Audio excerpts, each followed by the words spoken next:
Eto na naman ang magaling na si Luistro. Pinahiya ni Faeldon. Dahil ang dami-dami niyang clinic-claim dito na hindi naman niya natayuan sa bandang huli. Panoorin natin ito mga kababayan kung paano sinunog ni Faeldon itong si Luistro. To direct my next question, still to the BOC, Commissioner Faeldon, are you aware of this shipment number MCLU 61881?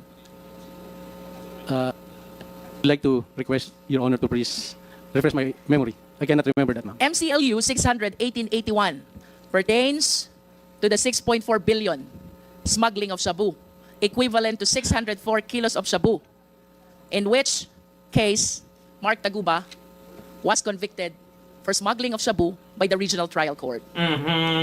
That is MCLU 61881.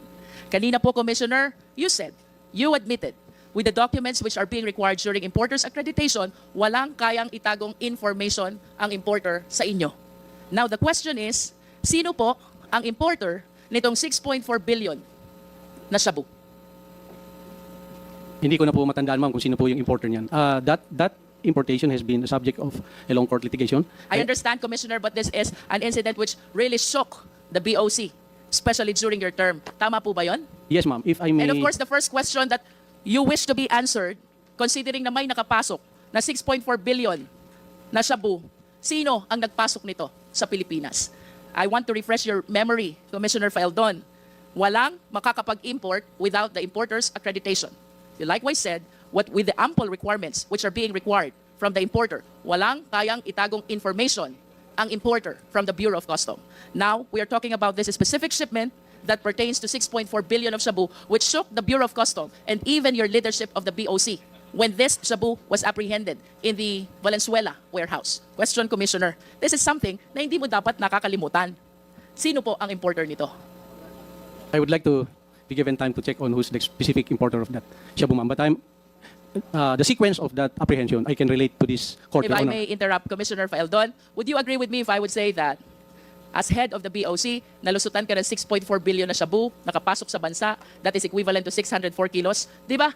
The first question that Ang unang claim ni Luistro dito, ang unang tawag dito, ang unang akusasyon niya dito ay nalusutan si Faeldon. Ito yung sagot ni Faeldon. Napakasimple, pero tagos na tagos. will pop up in your mind, sino ang nagpasok nito? Because you are answerable during that time, at least being the head of the Bureau of Customs. I find it strange that an incident as big as this during the time ay makakalimutan nyo po. This is something na hindi nyo dapat makalimutan because it casted doubt to your Your Honor, leadership as head of the POC. Ang alam kong nag-import, sila Taguba. But I want to be corrected if hindi po sila ang nag-import niya. Nagparating sa bansa. Yung importer mismo, in the packing list, because this is, ma'am, if I be given just 1 minute to Ito na. explain this, so that you are correct, ma'am, the nation has to know the truth about this. You may agree or disagree with me, ma'am, but please give me a chance to. Because this has been tackled by the nation in 2017. This importation, ma'am, the existence of a possible shabu that came into the country was relayed to us by Chinese customs. I received the information 10 o'clock in the evening. By 2 a.m. following day, that's just 4 hours, nahanap na po namin kung naasan siya. So that's why Nahanap na nila within 4 hours. Tapos sasabihin mo, nakalusot. Di ba? Katartaduhan na naman. Paano nakalusot kung nahanap na nga nila, na-entrap nga nila? I beg to disagree that nakalusot po sa amin. Hinanap ko po, ma'am, because I was given the information that there's a shabu, possible shipment of shabu na galing sa China. And the information was given to us. So I give instruction to the intelligence division, I give them the information and they look for it. So that is how this shabu came in. At nahanap po namin, ma'am, not a single kilo went to the streets. Paano ka nalusutan? Kung not a single kilo, lumabas sa lansangan. Ibig sabihin, hindi sila nalusutan. But wait, there's more. Think yung sinasabing nalusutan, yes, I take the responsibility since 2017. But if you read the Customs Modernization and Tariff Act, there's a clear delineation of the tasking of the commissioner and the customs collector. And in that law, it's very specific that only the collector has the right to release shipment. So of the 38 ports, it is impossible for the commissioner to check every shipment. That's why it is delineated to them by the law. The verification and authority to release all those shipments does not rely on the commissioner anymore. It is now on the individual port collectors. So, but when I received information that there is a possible importation of shabu that passed through customs. It took us 4 hours to locate that, ma'am. And I want to take that as something that I did good, contrary to O di pahiya ngayon si Luistro. Kasi hindi naman pala nakalusot. Pero hihirit pa yan. the perception that I let it go. I did not let it go, Your Honor. Commissioner Faeldon, let me complete the context of my question.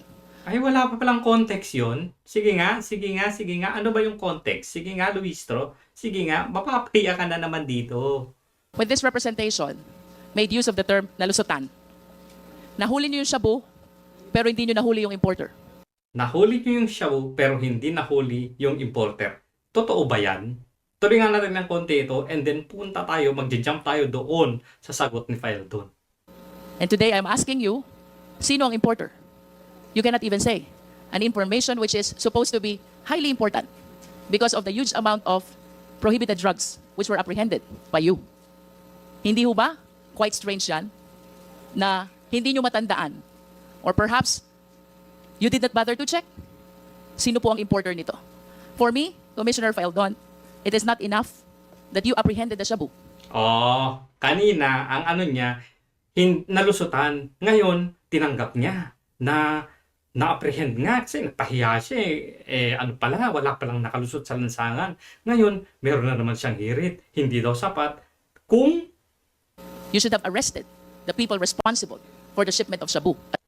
dapat na-aresto ninyo kung sino yung mga taong involved doon sa na-apprehend ninyo na shabu. As well. Kung parehas nyo pong nahuli, yung shabu at yung tao, you might be correct. Oh, kung na-apprehend, kung hindi sila nasutan, kung nahuli yung tao, ay, you might be correct. Ha? Tandaan nyo yan. Hindi po kayo nalusutan.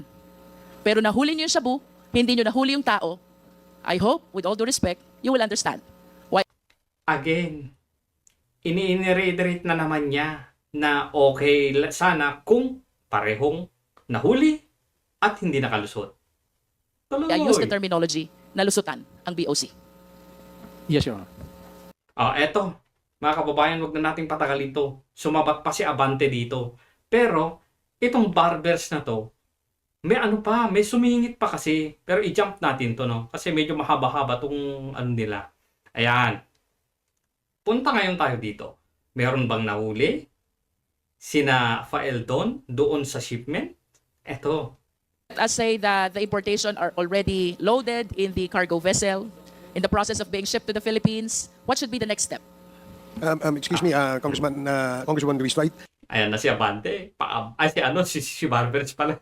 I believe your question earlier about the system that you asked Mr. Taguba, I think he's ready to To give the answer? to give the answer to you before we ask another opinion from Commissioner Faeldon. So, Your Honor. proceed. Wait lang, Your wait lang, wait lang. Nasa akin na yung pangalan ng importer. Alam yung importer. At sinasabi ni ano kanina, hindi nila alam yung importer. Hindi mo alam. This is quite strange. So, I would like to say it now. Yung tinanong nyo kanina, Your Honor, kung sino yung nag-import. Okay, sige, ganito muna. You hold on to your horses, Mark. Let us listen first to Commissioner Faeldon. Sige, Commissioner. Yung importer po, ma'am, is a company na EMT Trading. EMT Trading. EMT Trading. Alam niya kung anong kumpanya. Yes, ma'am. And yung registered owner ay si Irene May Tatad. Alam din nila kung sino yung taong Nakakulong po yata ito ngayon. nakakulong po yata ito ngayon. So, correct si Faeldon. Ha? Luistro?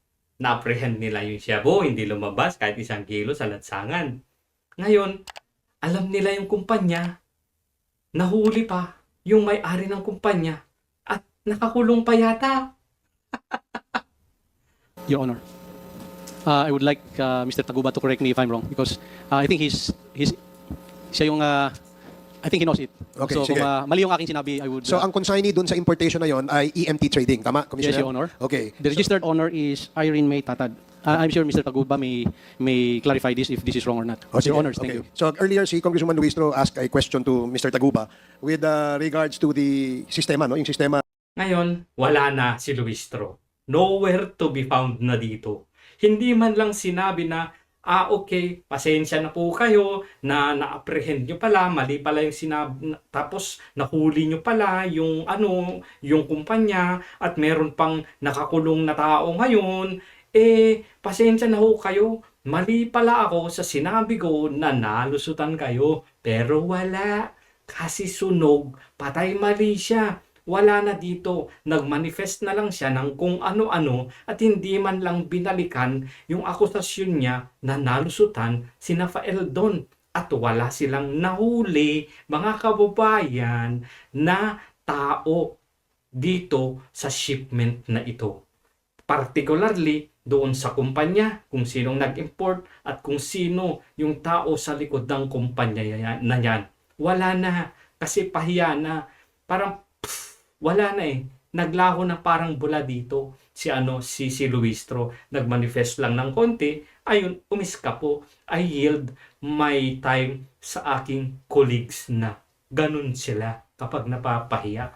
Ni hindi man lang nila masabi na pasensya na, nagkamali pala ako sa pagsabi na nalusutan kayo. Wala na. Takbo na.